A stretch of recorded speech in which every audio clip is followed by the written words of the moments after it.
Salut les loulous, c'est Alex, je vous retrouve aujourd'hui pour une nouvelle vidéo. J'ai un peu le seum parce que hier j'avais réussi à prendre de l'avance, à tourner pas mal de vidéos et au final il y a un gros problème de son.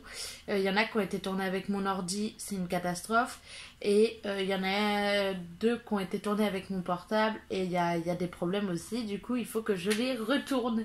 J'ai un peu le seum. Du coup je vais passer ma matinée à tourner des vidéos comme c'était prévu de toute façon à la base, sauf que du coup au lieu de tourner des vidéos pour justement allonger la liste des vidéos prêtes, je tourne des vidéos pour récupérer la merde qui s'est faite hier. Je sais pas du tout ce qui s'est passé, il y a eu un gros bug hier, mais du coup voilà. Aujourd'hui je vous retrouve pour la vidéo concernant la vie en FJT.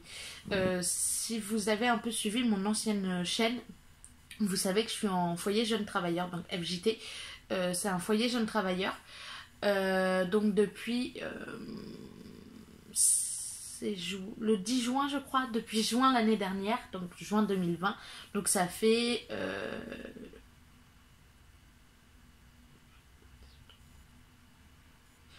bientôt 7 mois. Dans 4 jours ça fera 7 mois que je suis locataire du FJT.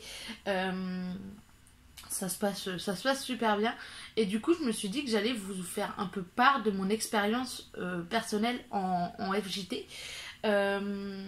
Donc pour commencer, un FJT, qu'est-ce que c'est? Un FJT, c'est un foyer jeune travailleur. Donc c'est un foyer qui accueille qui propose des logements pour les jeunes entre 16 et 25 ans ou 30 ans selon les FJT. Celui dans lequel je suis, je crois que c'est les 30 ans la limite. Les contrats peuvent être plus ou moins longs. Parfois ils proposent des logements à la nuitée, donc juste pour un week-end ou autre. Donc c'est vachement sympa. Moi du coup j'ai un logement au mois, donc depuis le 10 juin l'année dernière, qui fait 19 mètres carrés. Après la taille est variable. La taille des logements est variable et du coup le loyer à payer se met à la hauteur en quelque sorte de la taille en fait.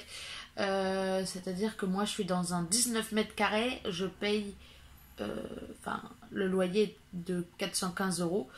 Donc je vous en parle parce que de toute façon si vous allez je vous mettrai le lien du FJT. De toute façon, sur la page du FJT ils expliquent mieux tout ce qu'est un FJT, etc. Donc je vous laisserai aller voir sur le lien et de toute façon il y a les tarifs, donc dans tous les cas vous verriez mon loyer. Moi mon FJT il se découpe en deux bâtiments. Donc il y a le bâtiment principal, l'escale. Aux deux premiers étages du bâtiment, il y a... alors attendez, je vais juste éteindre le vibreur. Voilà. Aux deux premiers étages du bâtiment escale, il y a les mineurs, ceux entre 16 et 18 ans. En général, c'est des jeunes en apprentissage, etc. Qui font leurs études à Caen ou aux alentours et qui sont en apprentissage. Peut y avoir d'autres cas de figure, je sais plus lesquels. J'ai pas tout retenu, de toute façon j'étais pas concernée, du coup j'ai pas tout retenu. Aux autres étages du coup il y a des appartements, des logements de tailles différentes, donc on va de 14 mètres, je sais plus la plus petite chambre. Il y a des chambres en fait et il y a des logements. Donc quand c'est une chambre, la cuisine et les sanitaires, cuisine, salle de bain, cuisine, douche et sanitaire commun. Quand on commence à taper dans les logements un peu plus élevés, un peu plus grands, le loyer déjà est un peu plus élevé. Mais par contre on a carrément le privilège d'être au calme chez soi avec un coin cuisine et une salle de bain. Là ma salle de bain elle est quand même relativement grande. franchement elle est pas mal, la salle de bain, elle est assez grande, etc. Donc moi, je suis dans un 19 mètres carrés, dans l'autre bâtiment. Donc le bâtiment dans lequel je suis, c'est vraiment que des logements entre... ouais, enfin, des logements à peu près de la taille du mien. Il y en a qui sont un tout petit peu plus grands, mais qui accueillent du coup des couples. Moi, c'est un logement pour une seule personne. Donc j'ai un lit simple. Euh, donc voilà. Mais dans le bâtiment principal, à l'escale, il y a des T1, je crois. Il y a quelques T1, il y a quelques appartements en fait un peu plus grands que les miens, mais du coup le loyer augmente encore. Enfin, c'est logique. Donc moi j'ai décidé de choisir l'option FJT parce qu'on est quand même un minimum encadré. Il y a des animatrices ou des animateurs. Moi c'est deux animatrices, elles sont super gentilles, super adorables. Vraiment, elles sont super adorables. Donc j'ai des animatrices qui sont là du lundi au vendredi. Toute la journée. En général, elles sont censées finir à 18h, mais en général, elles restent dans le bureau. Enfin, elles ont d'autres choses à faire. Elles ont des papiers à compléter, etc. Donc, elles restent plus longtemps. Donc, si on a besoin d'aller les voir, il n'y a pas de souci. Si on a des questions, on peut aller les voir. Elles peuvent nous aider dans nos démarches administratives. Elles peuvent nous aider sur plein de points et je trouve ça super cool.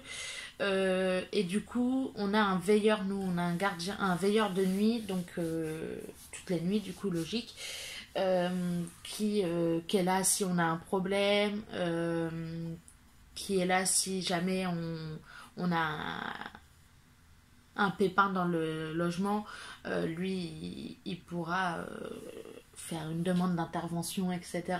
Franchement, c'est vachement bien. Si jamais on a un problème avec le détecteur de fumée, c'est pareil, ils peuvent venir l'éteindre avant que ça fasse paniquer tout le monde. Non, franchement, c'est vachement bien fait. Enfin, on a toujours en fait quelqu'un sur qui compter. Moi, en plus, c'est assez sécurisé comme bâtiment. Il y a un parking extérieur non protégés. Donc ça, c'est c'est à vos risques et périls. Mais d'un autre côté, on a aussi des deux, je crois. On en a un sous l'escale et un sous l'envol. L'envol, c'est le bâtiment dans lequel je suis. On a des places de parking à l'abri, en quelque sorte, puisqu'on peut ranger la voiture sous le bâtiment. Et pour avoir accès à ce parking-là, il faut un badge, comme pour avoir accès au bâtiment.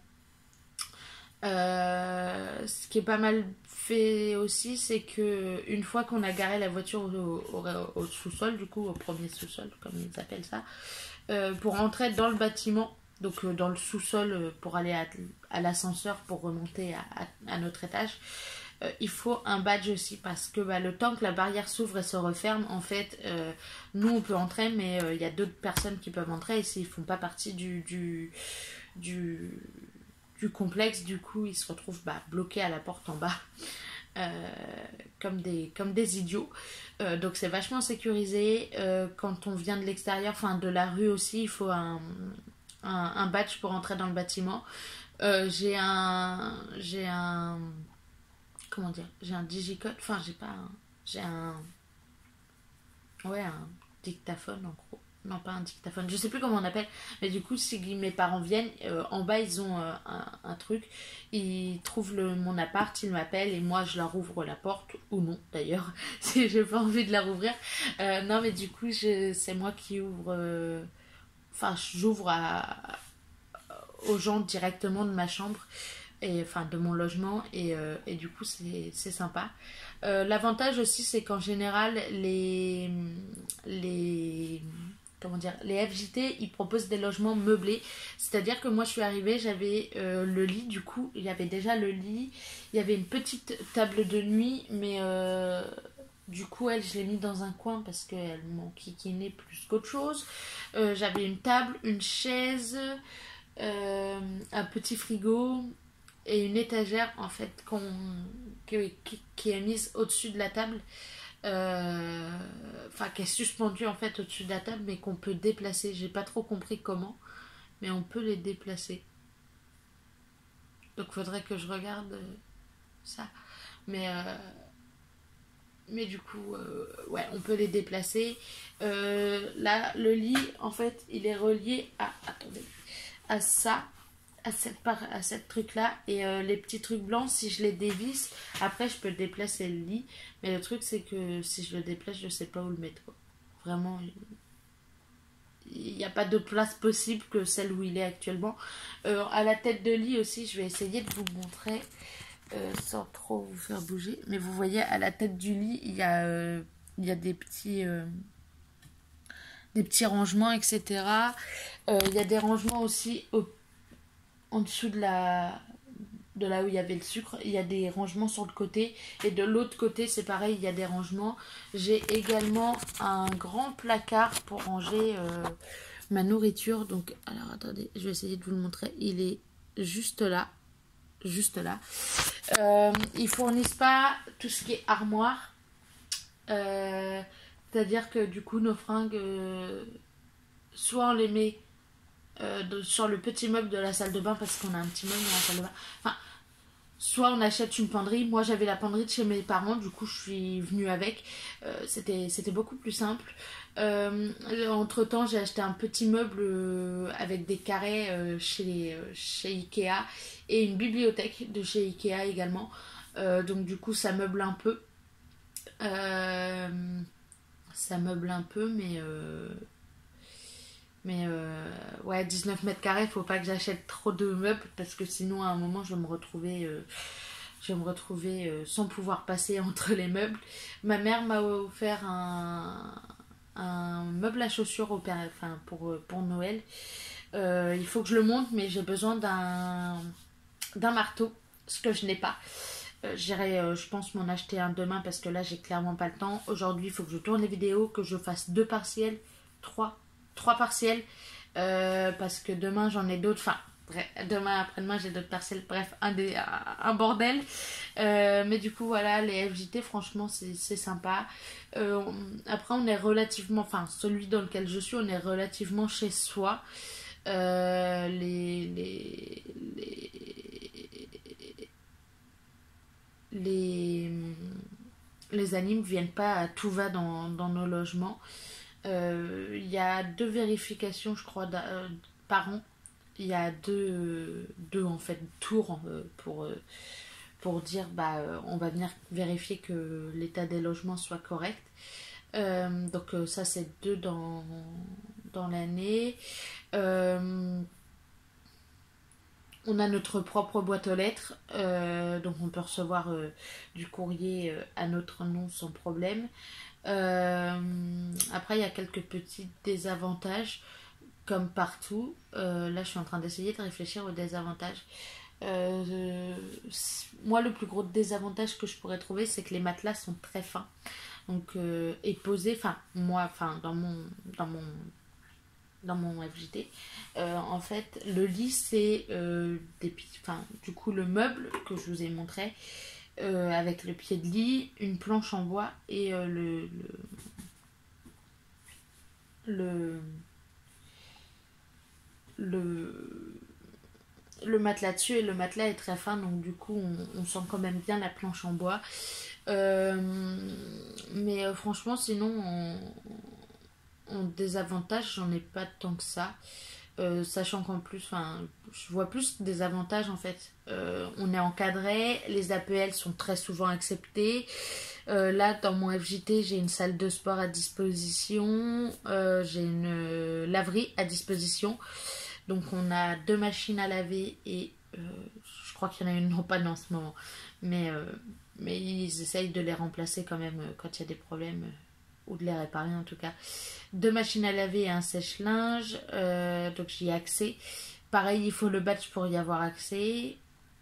Le désavantage de la laverie, c'est que c'est 3 € la machine à laver. Donc ça commence à faire. Sachant que il faut quand même au moins 1 ou 2 tournées la semaine. Ça commence à faire un budget quand même important. Ça fait quand même 25 € à peu près. Entre 20, entre 21 et 30 euros de linge par mois. Du coup, quand je vais chez mes parents, en général, j'essaye de leur débailler un peu de, un peu de linge pour que eux ils s'occupent, enfin, pour que eux ils m'aident à, à tenir le rythme en fait. Sinon, je vois pas trop d'autres désavantages ou inconvénients. On est quand même relativement libre, on peut recevoir du courrier, des colis, etc. Enfin, franchement, on peut recevoir. Il y a beaucoup d'avantages et peu d'inconvénients. Tout est compris dans le loyer. Je paye 415 euros pour 19 mètres carrés, mais à côté, j'ai accès à la buanderie, enfin à la laverie, à la buanderie, accès à la salle de sport, accès à une télé si j'en ai envie. J'ai pas accès à internet, ça c'est un autre désavantage. J'ai pas accès à internet, il faut que je prenne moi l'abonnement à côté. Euh, du coup ça rajoute un peu, mais voilà. J'ai l'eau et l'électricité qui sont comptés. J'ai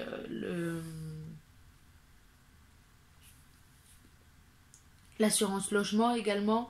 J'ai accès à tout un tas de services et de trucs dans le loyer, enfin qui sont compris dans le loyer, même si du coup la laverie, enfin la buanderie, il faut utiliser, faut payer pour utiliser la machine et fournir sa propre lessive, mais ça en même temps, bon, voilà. Euh,